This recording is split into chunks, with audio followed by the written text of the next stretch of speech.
రైతు రైతు రైతో పాడుగాను నీ రాతో మెతుకు మెతుకుపై నీ పేరున్న వెతుకులాట నీ బతుకో చివరకు చేరుతుంది ఏ చితికో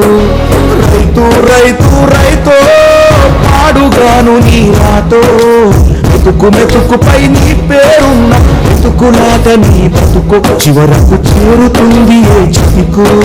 నువ్వు పండించే ధాన్యమే దేవుని గుళ్ళో ప్రసాదం ఆ దేవుడికి ఎందుకు తెలియదు మరి నీ ఇంట్లో నీ విషాదం కళ్ళ కట్టుకొని తింటారు నీ కన్నీళ్ళెవరు పాపరు రైతు రైతు రైతో పాడుగాను నీ రాతో మెతుకు మెతుకుపై నీ చెమటున్న బతుకులాట నీ బతుకు చివరకు చేరుతుంది ఏ చితికో